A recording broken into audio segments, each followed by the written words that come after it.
Oh, it's not particularly pleasant, is it? Unfortunately, in Bloober Team's The Medium, you'll be encountering this big boy quite a bit. As we creep through the narrow corridors of the abandoned Niwa Hotel, we know that this unfortunate creature could be waiting around the next corridor.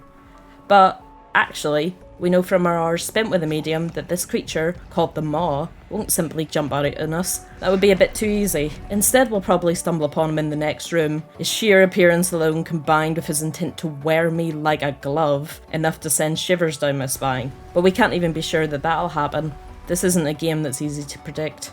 And that's the beauty of Bloober Team's The Medium. It never feels the need to inundate you with jump scares, or to throw every horror cliche in the book at you from the word go.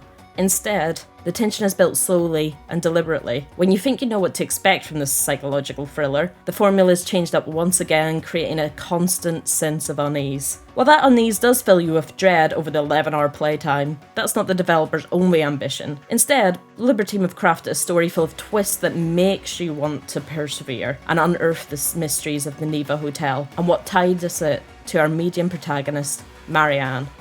The Medium brings classic fixed camera horror to the modern day, which we've seen with the likes of Until Dawn, but makes sure to add its own touch through the split feature that sees Marianne moving between both the real world and the spirit world, adding a new dimension to the puzzle elements we've seen in similar titles, such as the early Resident Evil series.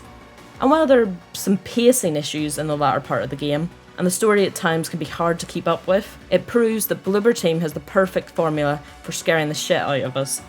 On paper, the Medium story could be misconstrued as yet another stereotypical horror game. You play as Marianne, a powerful medium who's able to exist in two different realities, the real world and the spirit world. Haunted by images of a dead girl, Marianne travels to the dilapidated Niwa Hotel, following a tip that the rundown resort might hold secrets to her visions and to her past. What the hell are you, Niwa? The Medium sees Bloober Team leaning into its Polish history, with the game set in post-communist Poland, and that's a thread that runs through the heart of the game's narrative, but we're not going to spoil any more about that here. As such, the Niwa Resort is the epitome of brutalist architecture. Cold and vast, it's the perfect setting to keep you uneasy, because you know you're absolutely not welcome here. Marianne's transversal of the Niwa is all pretty linear, with the game setting a clear path ahead of you of where you're meant to go, and fairly straightforward clues as to how you can get there. Most of your progression relies on solving puzzles, primarily finding the applicable item to use which will remove the obstacle that's in your way and allow you to move forward, or uncovering an item that unearths a bit more about the story. It's a pretty tried and tested method, which has worked well for the likes of Resident Evil, but Bloober has gone and put its own stamp on it with the inclusion of something called the split feature. As previously mentioned, Marianne exists in both the real world and the spirit world. In the real world, she sees things that many of us would. But in the spirit world, the Niwa turns into a hellish nightmare realm, strewn in decomposing bodies, black tar, and the occasional creeping tentacle. For the most part, we play as Marianne in the real world. However, at certain parts of the game, the screen splits, showing in real time Marianne existing in both the real world and the spirit world. This is the key to a lot of the medium's puzzle solving, as there are instances where Marianne sees things in the spirit world which she can't see in the real world, and vice versa. In some cases, Marianne can drop out of her body, allowing you to play solely in the spirit world. This is handy in instances where Marianne's path is blocked by an object in the real world, but is passable in the spirit world, as it means she can drop out of her body, pass the obstacle in the spirit world, and then in the spirit world solve the issue that's obstructing her way in the real world. This split feature adds an extra layer to the medium's puzzle solving, making you think a little bit about how you approach puzzles rather than simply finding a key and popping it in a door. In addition, you only have a certain amount of time that you can stay solely in the spirit world, as Marianne disintegrates the longer you stay, until eventually she dies. But despite this refreshing approach, these puzzles aren't particularly difficult, and at times I felt like the solution was a bit too simple. Given the linearity of the game, there's only so many places you can actually search for the item you need. While there's some time to explore each room you're in, and plenty of echoes and memories to uncover which flesh out the story's plot, if you miss your chance to uncover them, then it's too late. You're quickly moved on to the next area with little chance of being able to retrace your steps, which is a bit annoying if you're a perfectionist like me. We wish there were a few more opportunities to explore Niwa for ourselves, as at times it felt like we were being bustled through the game, with Bloober holding our hand pretty much every step of the way. At times this restriction actually works to the medium's advantage, as it creates a sense of confinement when encountering Niwa's most unwelcome resident. As we've said before, the game's main antagonist is the Maw, a tall, spindly creature with a whipping tongue, tattered wings, and which inexplicably enjoys walking on its tippy toes like some sort of demonic ballerina. Voiced by Troy Baker, yes, I know, this creature is wildly unnerving. Look at me! Marianne can only see the creature when in the spirit world though, but in the real world, he only appears as a kind of faint, blurry outline, so the only options there are to outwit it or to stealth around it. While the Maw plays an integral role in the medium's story, and I'm not afraid to admit, sometimes made me kind of well up out of sheer fear, it begins to lose its fear factor the more that you encounter it. There are occasions where Bloober kind of shakes things up, having the Maw approach you in a different way, and in these moments our heart was definitely racing. But those seemed to become less and less as the game progressed, and the game started to lean more into the story rather than the actual horror aspect. That's not such a bad thing though, as the story is gripping. We found ourselves hooked from the start, intrigued to learn more about Niwa's secrets and how Bloober weaved Poland's history into the narrative. There are twists aplenty too, and the game goes in directions we didn't necessarily expect. In the first 3/4 of the game or so, this overarching story is well paced, letting you slowly uncover what exactly is happening. And it's pretty messed up. However, in the last part of the game, which is arguably the most critical, and without giving you any spoilers, the pacing kind of loses its footing, and it almost feels a bit rushed.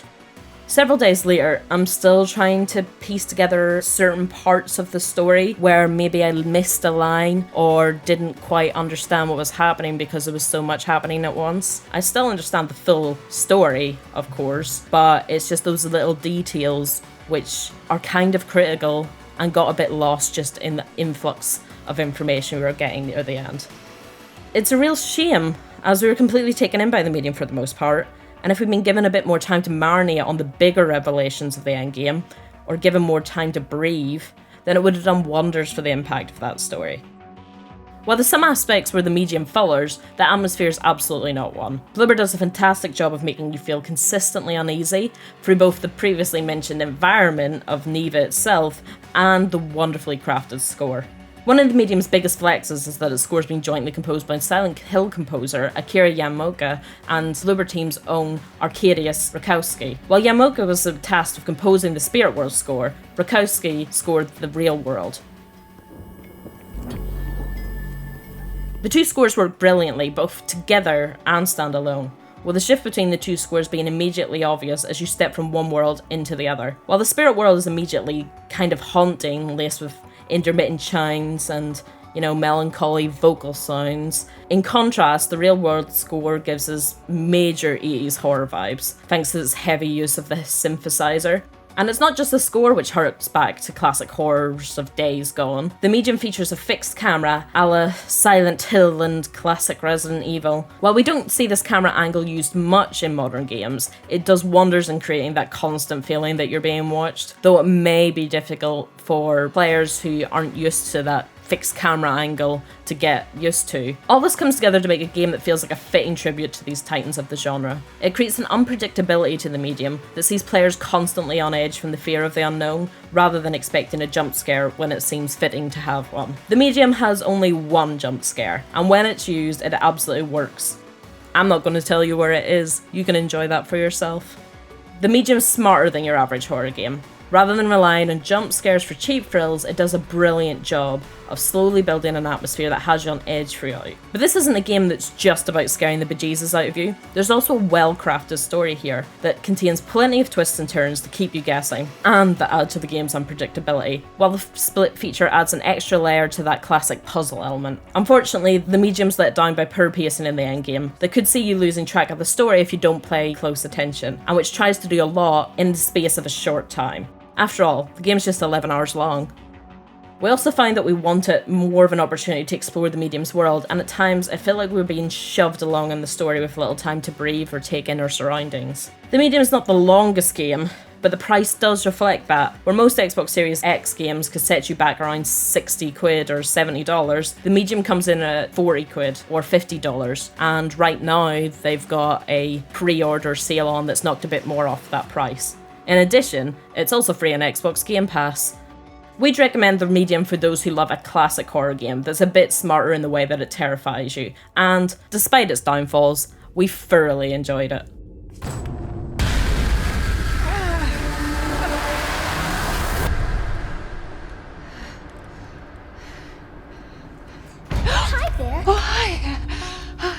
You startled me. I did, didn't I? You look real scared. I'm Sadness.